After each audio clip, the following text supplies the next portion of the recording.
Good Wednesday, everyone, and welcome to this edition of Conversation Daily News. I'm your host, Cyrus Webb. Glad you all could join us once again. We, of course, have your news headlines coming up on this hump day. We have a message from my book, Words I Choose to Live By. And in today's Entertainment Spotlight, you've been part of my conversation with author Angela Jackson Brown discussing her literary journey. Enjoy today's broadcast. For Conversation Daily News, I'm Cyrus Webb with your Wednesday headlines. In national news, police say gunman fired 70-plus rounds at July 4th parade, 7 now dead. The gunman who attacked an Independence Day parade in suburban Chicago fired more than 70 rounds with an AR-15 style gun that killed at least 7 people, then evaded initial capture by dressing as a woman and blending into the fleeing crowd, police said on Tuesday. A spokesperson for the Lake County Major Crime Task Force told a news conference that the suspected shooter, who was arrested late Monday, used a high-powered rifle similar to an AR-15 to spray bullets from atop a commercial building into a crowd that had gathered for the parade in Highland Park. The affluent community of about 30,000 on the Lake Michigan shore includes mansions and sprawling waterfront estates. Authorities also reported the death of a 7th person. More than 30 others were wounded in the attack, which task force spokesperson said the suspect had planned for several weeks. Investigators who have interrogated the suspect and reviewed his social media posts have not determined a motive for the attack or found any indication that he targeted anyone by race, religion, or other protected status. Authorities have not filed criminal charges. Earlier in the day, FBI agents peeked into trash cans and under picnic blankets as they searched for more evidence at the site where the assailant opened fire. The shots were initially mistaken for fireworks before hundreds of revelers fled in terror. A day later, baby strollers, lawn chairs, and other items left behind by panicked parade goers remained inside a wide police perimeter. Outside the police tape, some residents drove up to collect blankets and chairs they had abandoned. The shooting was just the latest to shatter the rituals of American life. Schools, churches, grocery stores, and now community parades have all become killing grounds in recent months. This time, the Associated Press says, the bloodshed came as the nation tried to find cause to celebrate its founding and the bonds that still hold it together. Since the start of the year, the U.S. has seen 15 shootings where 4 or more people were killed, including the one in Highland Park, according to the Associated Press, USA Today, Northeastern University Mass Killing Database.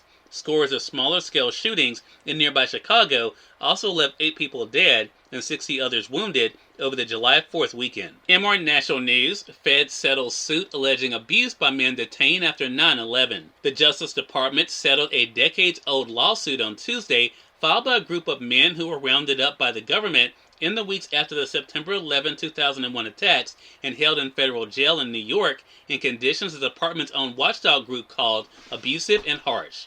The settlement announced Tuesday calls for a $98,000 payout to be paid out among the 6 men who filed the lawsuit and were held without terrorism charges at the Metropolitan Detention Center in Brooklyn. The settlement is somewhat unusual because federal courts at nearly every level, including the Supreme Court, had thrown out large chunks of the lawsuit. A federal district court judge threw out the remaining part of the suit last year. Though the plaintiffs filed an appeal, there had been little action in the case for months. Though the Justice Department does not admit guilt as part of the settlement agreement, Bureaus of Prison Director wrote a letter to each of the men saying the Justice Department had determined they were held in excessively restrictive and unduly harsh conditions of confinement, and a number of individuals were physically and verbally abused by certain MDC officers. In more national news, NASA satellite breaks from orbit around Earth, heads to moon. A satellite the size of a microwave oven successfully broke free from its orbit around Earth on Monday and is headed toward the moon, the latest step in NASA's plan to land astronauts on the lunar surface again. It's been an unusual journey already for the Capstone satellite. It was launched 6 days ago by the company Rocket Lab in one of their small Electron rockets. It will take another 4 months for the satellite to reach the moon as it cruises along using minimum energy. Rocket Lab founder Peter Beck told the Associated Press it was hard to put his excitement into words. And finally, in business news, U.S. indexes shake off an early slump and eke out gains. Stock indexes on Wall Street ended with meager gains on Tuesday as a late afternoon rally led by technology companies stemmed the market's losses after an early slump. The S&P eked out a gain of 0.2% after having been down 2.2% earlier in the day. The Dow Jones Industrial Average lost 0.4%, while the tech-heavy NASDAQ Composite closed 1.7% higher. The week opening, which followed a long weekend for the Independence Day holiday, came about as the price of U.S. crude oil fell sharply, eventually settling below $100 a barrel for the first time since early May. Bond yields also fell, as sign traders were seeking less risky assets. Cyrus Webb, Conversations Daily News. It's now time for a message from my book, Words I Choose to Live By. Enjoy. Good Wednesday, everyone. I'm Cyrus Webb, and welcome to Words I Choose to Live By.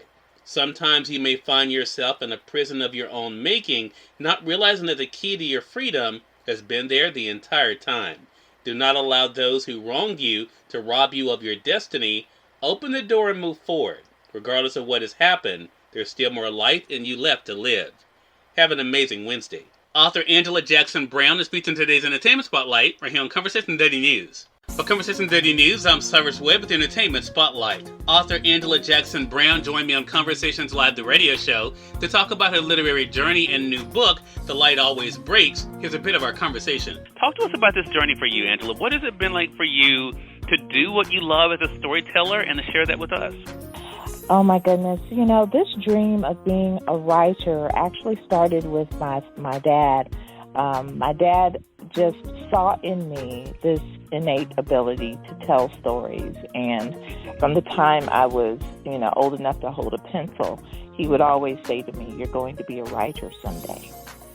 And I listened to that message, and I always believed I was a writer. It wasn't until I was in my 40s that I actually pursued publication, because I knew I was a writer. Daddy said so. I didn't need readers to tell me that, but I started to realize that, maybe that dream needed to go beyond just my inner circle. And so when I published Drinking from a Bitter Cup, it just opened me up to this world of not just writing for myself or for family, but connecting with other people and hearing how my characters affected them in various ways. So for me, I say it's almost like a ministry in terms of it's my way to speak truth, but do it in a way that oftentimes is not as confrontational, as getting in someone's face. Cyrus Webb, Conversations Daily News. We thank you all for tuning into this edition of Conversation Daily News. But we'll have you guys on tomorrow for more news, message from my book, Words I Choose to Live By, and of course your Entertainment Spotlight. Until then, I'm your host, Cyrus Webb, saying as always, enjoy your day, enjoy your life, enjoy your world. Thank you all for choosing Conversation Daily News today. Let's make today amazing. Take care.